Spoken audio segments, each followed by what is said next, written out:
সমস্যা কি? দু একটা সমালোচনা শুনলে হাজার হাজার মানুষ আমাকে যা তা লিখে, সো হোয়াট? আমি যদি জানি আমি সত্য পথে আছি, সমস্যা কি?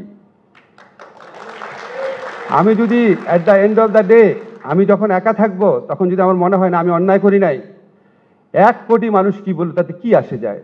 বাংলাদেশে তার সম্পর্কে বলে নাই। জিয়াউর রহমানের মতো মুক্তিযোদ্ধাকে বলছে পাকিস্তানের এজেন্ট। খালেদা জিয়া একটা বৃদ্ধা মহিলা বলছে সে নাকি মদ খেয়ে লিভার পচিয়ে ফেলেছে। দেশের আরেক এই প্রধানমন্ত্রী তার সম্পর্কে এই ধরনের কথা বলেছে। আরো অনেক নোংরা কথা বলতো, আমাদের মহানবীকে নিয়ে কি কথা বলতো। তা আপনার কে কি বলবে, এটার জন্য আপনি এত কাপুরুষ হয়ে যাবেন? তা আমরা 15 বছর যে এই নারকীয় শাসন সহ্য করেছি, এটার পিছনে আমাদের কালেকটিভ কাপুরুষতাও ছিল।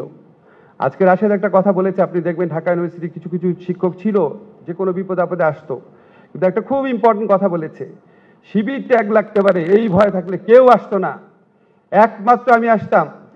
আমাদের লাস্ট ঘটনাতে এমনকি শোনেন, আপনারা যারা এখানে শিবিরের আছেন বা যারা জামাতের আছেন, আপনাদের ঢাকা বিশ্ববিদ্যালয়ে যারা শিবিরের টিচার ছিল তারাও আসতো না, একজনও আসতো না।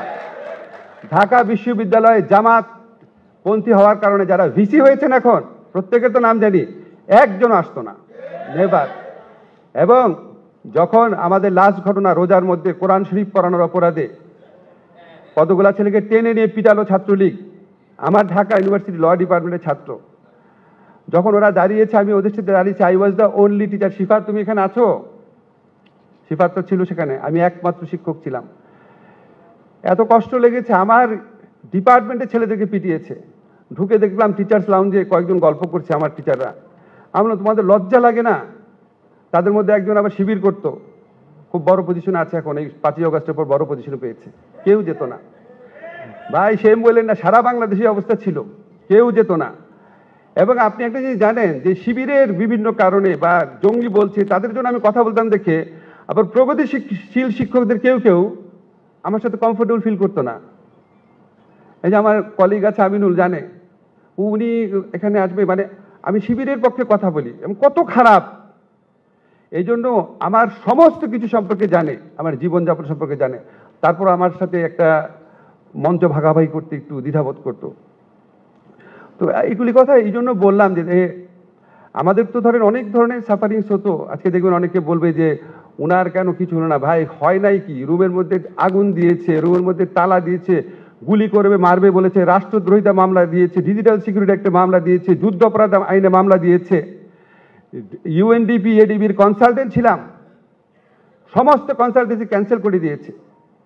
1.5টা বছর অন্য একটা প্রাইভেট ইনস্টিটিউটে চাকরি পাওয়ার আগে কি পরিমাণ আর্থিক অসুবিধায় গিয়েছে তা আমি জানি।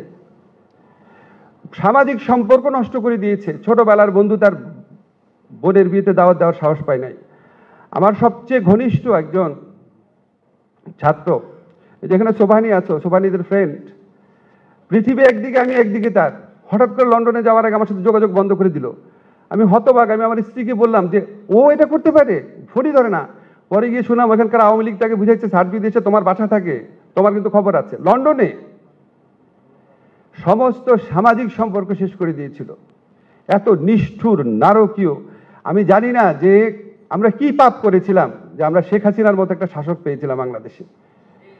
সমস্ত সামাজিক সম্পর্ক নষ্ট করে দিয়েছিল, মানুষ মানুষের সাথে স্বাভাবিক সম্পর্ক শেষ করে দিয়েছিল। সেগুলির বিনিময়ে আজকে আমরা এই জায়গাটাতে আসছি, এটা আপনার খুব অলৌকিকই মনে হয়।